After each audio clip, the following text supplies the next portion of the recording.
I'm going to try to present something that has its own specificity, but it's certainly directed towards the content of the conference and to the will of raising already some sort of argument or discussion that can be either brought about specifically around my presentation or the presentations that have been made throughout these days or in particular today. As I said, we tried to explain in the beginning of the conference on Monday morning, a long time ago already, that we're interested in also explaining why we think it's significant and how is it significant, how it's important, how it will be meaningful.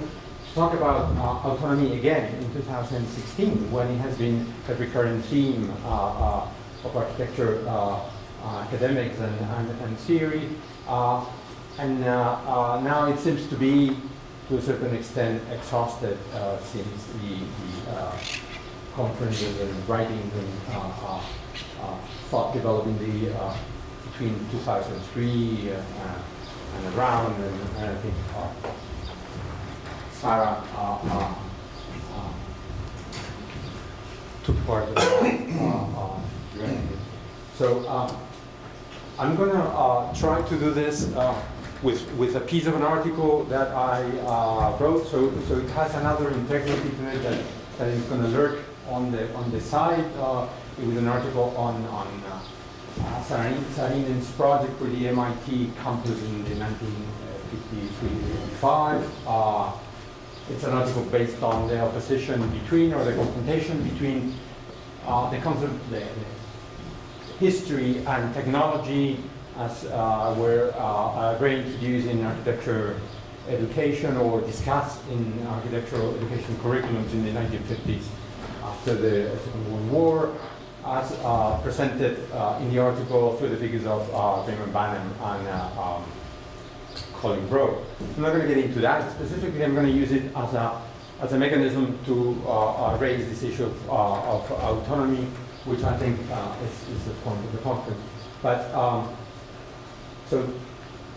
let me start then there where I finished the other day on Monday. We presented the topic is that we've listened to presentations and opinions, many of you or some of you that talk about architecture autonomy as if there was an internal code of architecture, a disciplinary discourse that is inherent to architecture itself, its knowledge, its fundamentals, its culture, and then there is a periphery to that. And what I want to argue is against that difference. What I want to argue is that the nature of architecture, as I said the other day, is the construction of the very reality. So the concept of autonomy is an academic concept. It's a conceptual concept that has to be used within the academic context and as a reference to a discursive mechanism that allows, or an instrument that allows to refer to the knowledge of architecture, but it cannot be translated to the way in which architecture deals with its presence in the world. That's what I want to try to demonstrate. I was happy that, correct me if I pronounce your name wrong, Peng, no? Yeah. I'm going to use this just to make it more articulate. Peng used the concept of paradigm from the philosopher Agamben, and I'm going to make reference to that. Agamben says that the paradigm exhibits the intelligibility of things, of those mechanisms that show the order or the systems or the methods or the experiment in order to give it a new problematic context. And so what I think it's useful from Agamben's proposal is that he says it's not interesting to choose examples that exemplify, that illustrate the ideas. It's interesting, and that's the word of Agamben, to identify singularities. Those moments in which things get entangled in such way, things construct a context in which there's no difference between the abstract and the concrete, the reality or the concepts, the discourse, or let's say architecture in professional terms,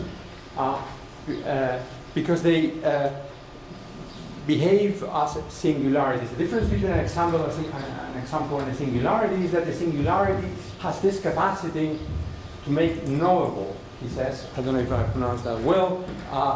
It makes things intelligible. And I think that's what I think it's interesting in contrast to the idea, straightforward idea of the existence of an autonomy of architecture, but either because there is an internal autonomy of architectural discourse, either because there is something outside architecture that performs in a different way. It's precisely what I'm trying to show is that project was found in the MIT campus in 1955 worked or performed as a singularity because it made intelligible through architecture, through the visibility of the real thing constructed and built in reality, it made intelligible this dilemma that was part of the social, political, and cultural problems in the 1950s after the Second World War, of the opposition between history and technology. We have this problem all the time in architecture school. We don't know whether people know Saarinen or Stirling or whatever. As history has disappeared out the door, we don't know what culture we share with our listeners. So I'm sorry, I'm going to do this. I'm going to go through Saarinen's project very quickly, just in case you don't know project. This is in 1910 when they started building Killian Court to the other side of the Charles River in Cambridge, in front of Boston. This is a 1910 construction in this Beaux-Arts architecture, which is characterized as an iconic figure by these sort of the shallow vaults that remind the authority of Roman architecture, etc. This is the neo-classicism at the same time it's filled with a sort of a curtain wall and other technological stuff that has inside one of the most advanced scientific institutions of the world, so advanced that it was the necessary collaborator of the American government to win the war against both the Germans and the Japanese. That's where they developed part of the Manhattan Project. That's where they developed a lot of the technology of communication that allowed the war to be won. So, and also, again, the nuclear technology. This can be research academically, both the book that MIT published very few years ago with an article by Raymond Martin, and also in Jane Overman's book on the genealogy of architecture school curriculum in the United States. Then in 1946, right in between the war and at the end of the war, the campus extended towards the west, and the first building to be built was Alvar Aalto's, which is the one which is better known here in New York. And later on, in 1952, 53 to 55, Saarinen was asked to develop a student center on that area. Baker's building by Aalto's over here on the left, and these are the two buildings that they actually finally built. They first thought about building a student center, and for reasons I will go on to explain in a moment, the student center split in two. and and this is significant already in programmatic terms. It's split in like a building for the faith, this ecumenical chapel, which is a cylinder in brick built on the front, and then these concrete shell that houses underneath an auditorium and a theater, which is, let's say, culture. So we have faith, religion, and culture as an entertainment and culture. That's how the program is split in two, and then we will go on to explain that. Now, people know how famous Saarinen was, no matter whether we like his architecture or not, that he went all the way to the front of the Time magazine. Not that many people achieve that. I have to be the Pope, or in the United States, or the Dalai Lama, or Saarinen, or Philip Johnson, or not Frank Gehry, but it's more difficult to get the Time magazine front than to get the press script.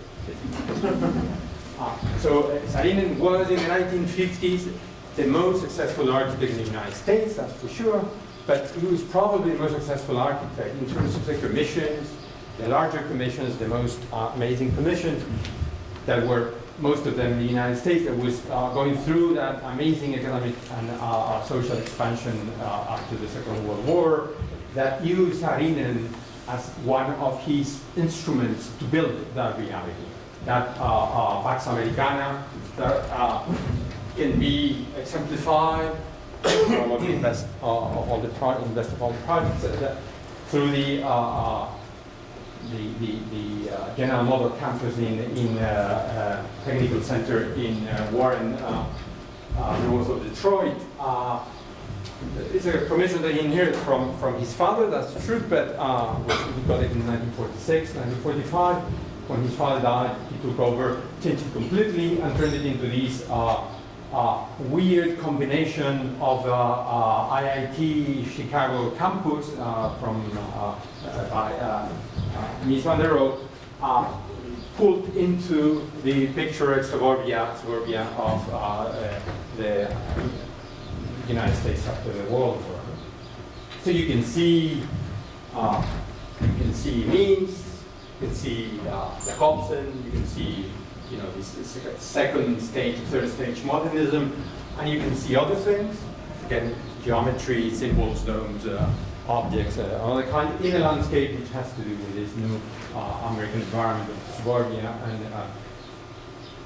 But Mies is there, Mies van der Rohe. It's obviously here.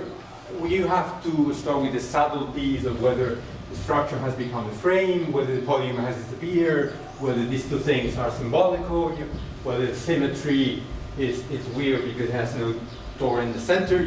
All of that you can be discussed, but those are subtleties. This has to do with Mies van der Rohe. But this doesn't. This is the dome we've seen where they were exposed to the beautiful cars of the 1950s, and this is another environment. This is another thing. So what has happened between 1939 and 1950 has happened the war, and the war is behind also the expansion of the MIT.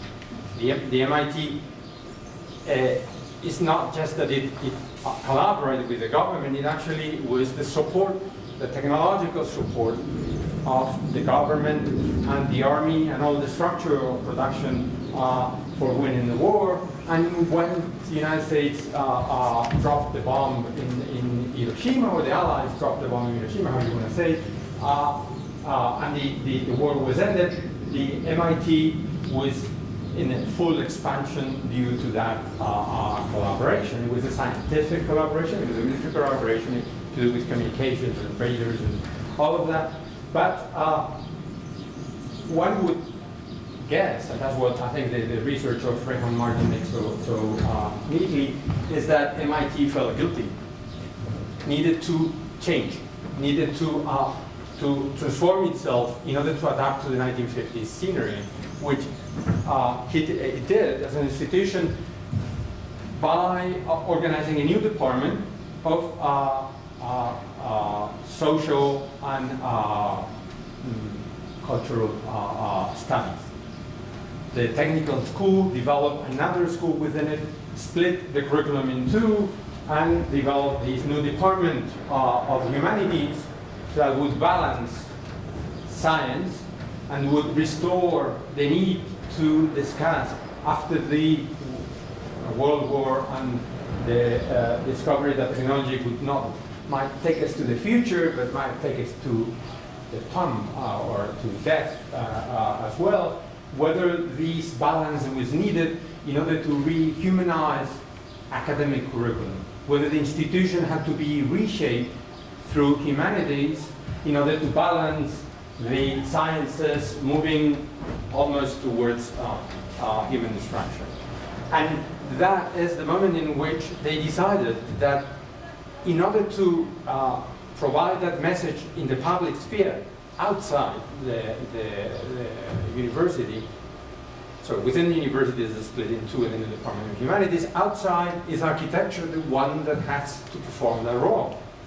And they asked architecture to convey that meaning to the outside. And they asked Sarina to design this student center, which turns to be specifically, I think, within this context, into the two expressions, the most almost literal expressions of humanities: faith and culture, music and theater, and faith.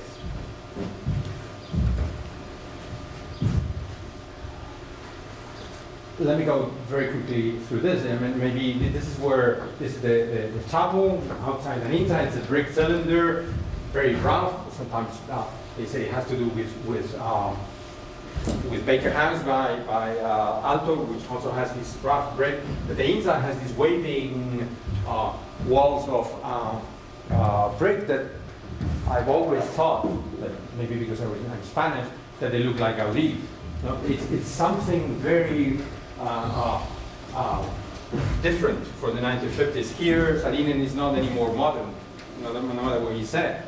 And a lot of things are taking place here. It's not just the reference to the Hadrian tomb. It's not just the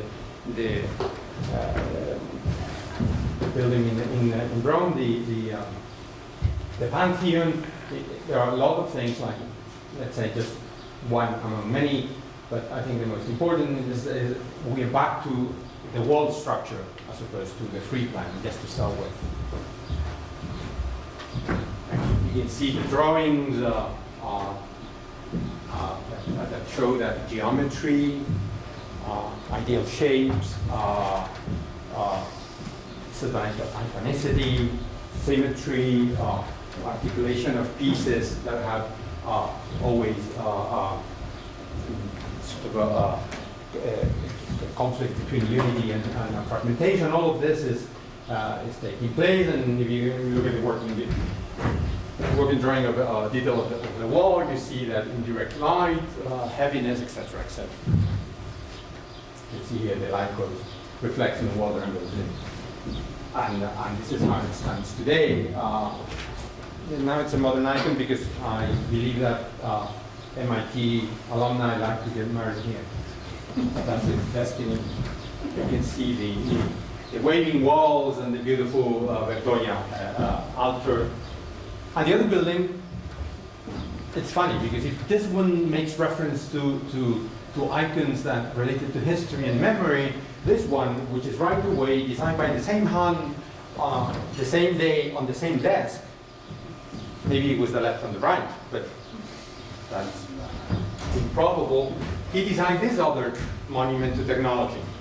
He thought that for an auditorium, for the theater, the best thing was a concrete shell 12 centimeters in width that was supported on 3 points with no structure in between, and that would be built according to new systems of calculus for this slab, because it was even the new technology was embedded in the engineering of that structure.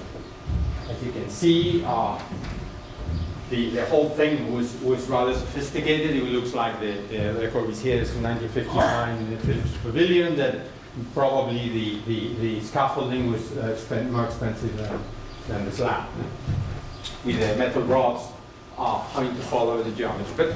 But then here, let me just continue a little thing that's going to come up again.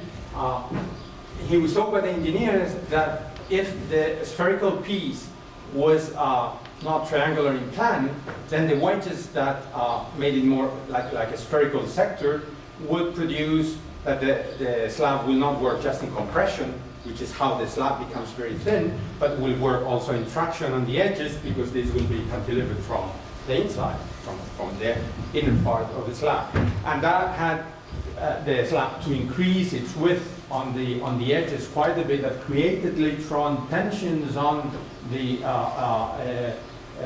slab that created problems, because it fractured, and it had of course leaks.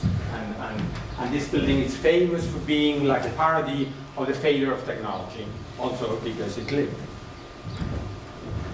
Heavy building leaks, you know when I get so angry about that. This is a similar scheme designed by Nervi that shows the difference between the integrity of the triangular shape within the idea of the shallow dome of concrete, and the problem when you add the cantilever pieces. Either you put the beams, or you create a continuity, you have the problem that's in and out. So it was basically a technological problem that was distorted, they say, or it can be said, by an aesthetic desire to make it look not like a triangular slab on 3 points, but like a dome floating above. It's an iconological or symbolical problem that is lurking, that is disturbing the clarity of the structural problem. It was also problems with acoustics, and they had to put panels, and certainly it looks like a weird building, because it's predicated on a certain sort of symmetry and chronicity, and at the same time it's supposed to be an technological object. The inside, and you can see here the curved sides on the outside. So my argument is, when this is 1958, Le Corbusier's pavilion at Brussels, when Le Corbusier put together the interior light and image performance, he made reference to these problems. When the atomic bomb was dropped in Hiroshima and Nagasaki in 1945, the bomb landed right in the middle of our conviction, which for architecture was fundamental, that technology would lead us to the future, straight. That was the modern conviction. And we know, Corbusier, I think, tries to say, is that when the bomb was dropped and we realized that technology was not taking to the future, was taking us to our ancestors, to the past, to reconsider, to put it in a literal Shakespeare-like sentence, you know, who we are, where do we go, you know, are we going somewhere, are we not destroying ourselves?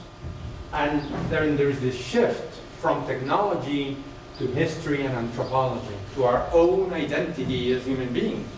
And that's what the MIT does in 1950, when it changes the curriculum, establishes the Department of Humanism, and asks Saarinen to design this building for them. Tries to reintroduce this question about humanism through history, through the subject of history within humanism within the university, and in particular the studies of history in the architecture department. And that's how I think one has to look at these two rather complicated project for understanding not just its duality, its controversial duality, its confrontation, but also the contradictions or the difficulties, the paradoxes that are embedded in its use alternatively, or its desire to look towards technology or towards history and tradition, what Charles Ames used to call the lore of architecture, the traditional lore of architecture, that sort of a knowledge that we sometimes refer as the disciplinary discourse, either because it's the culture of architecture, the knowledge of architecture discipline, either because it's the knowledge of the traditions of architecture which have been going on for years and that built the ground on which we built our own versions of architecture. I didn't know when I started. This is today that landscape architecture has made milder the conflict of the disparity between the two, with a few trees, but the conflict is still there. It's a colored photograph of the inside and the. Now, my argument at the end, just to put it straightforward, we can discuss about that. See, when Stanford Anderson was hired as a professor of history at the MIT architecture department, which happened in the 1960s, which is the moment in which both Colin Rowe, with his article on architecture, modern architecture and mannerism, came out, even though probably it was disseminated years later, and also Banham's article on under the title 1960 Stock Taking makes this sort of a dichotomy, this controversial argument. And here, you see it there. This is Banham's article, and this is Colin Rowe's original article. Banham writes on the left-hand side column of each page the advantages of technology, and on the right-hand side column of the page the advantages, or the, I wouldn't say advantage, actually is the wrong word, is those things that the advocates for history, or the argument for history will put on the table, will be on this side of the page. The ones being placed, the arguments being forwarded by the advocates of technology would be on the left-hand side. So the reading would be either or. You stand on this side, you stand on that other side, which was Banham's argument. Banham had a confrontation, systematic confrontation with Saarinen, which is weird because, difficult to understand rather than weird, because on the other hand, Banham was an advocate of Louis Kahn. And there are a lot of things, if you look at the chapel at MIT, that they look like things that probably Louis Kahn was thinking either then or maybe later. But in any event, this is the context. This is the entanglement of circumstances that I would argue create this singularity. This moment in which architecture, this discussion of what role plays architecture in this world. Architecture is the mechanism that puts in front of our eyes this singularity, this problem, this context in which we have to think, and we have to think it through architecture. It becomes intelligible through architecture, whether technology as a development towards the future, or whether history as a reminder of our origins and culture, our identity, if you put it in a humanist way, are the two options that were on the table in the 1950s and that we have to think about, that they had to think about, they had to choose, they had to construct curriculums, universities, architecture, politics, the world, and for some reason, that singularity becomes visible, becomes physical, becomes evident, even before becoming intellectualized or conceptualized through architecture. Because the building by Saarinen was built in 1953 to 1955. But the argument between these two, this is the old cool as thing, while the Americans were building things, the British were discussing them. These two discussed this in 1960 to 1963. By then, the buildings were 7 years built. So the buildings came before the problem was theorized. The problem was written down. So the architecture had the capacity to build a piece of reality, a piece of this world that was the expression of that singularity, of that conflict. And that entanglement of problems and ideas, solutions and alternatives, ideas about ourselves and our technology, were fundamentally constructed through architecture, which I would argue, and that's my argument, that's my point today, that autonomy, as very often used, this idea that there is a discourse on architecture that has to be discussed, whether it's within or without discipline, whether it's within or without reality, whether it's related or not to reality, is another academic construct. Because if you find those moments in which architecture becomes significant, in which it creates that visibility of singularity, to use Agamben's words, then it's impossible to dismantle that connection, that system of connection, that context, that is not a physical context, but is a cultural, physical, and intellectual context. And that is what architecture is. That's why we're interested in architecture. And that these are the construction that is split, that creates the difference between the discourse and the reality, is diminishing the potential of architecture. And let me tell you, I chose a building which is not famous. You know, you don't need to use architecture that is successful. You can use architecture that might even be unsuccessful because it has the capacity to construct the argument of a problem, the argument of a paradigm that is a failure, that is conflictive, and that never came to an end. Because this is the beginning of a discussion that has another genealogy that came to us all the way, but will go on. You know, on these days, Barnum thought that he was going to win. Well, in the 60s, you could believe in cities will move, but they didn't, and he won. He won for a while, you know, won for a while because 70s and 80s were for him. He got the Grand Slam that year, but in the 90s, things changed, and history disappeared again. So much it disappeared that nobody teaches anymore history. And we have to talk about history as a concept, because it can be like an argument, because it's gone. But now we are reclaiming the history. Again, if we discuss about autonomy, we will have to reclaim history. We have to reclaim the culture of architecture that is built on a certain, not tradition, if we don't want to give it that sense of authority, but that continuity for a culture that was a knowledge of architecture that was built along the year. So that's what I think is,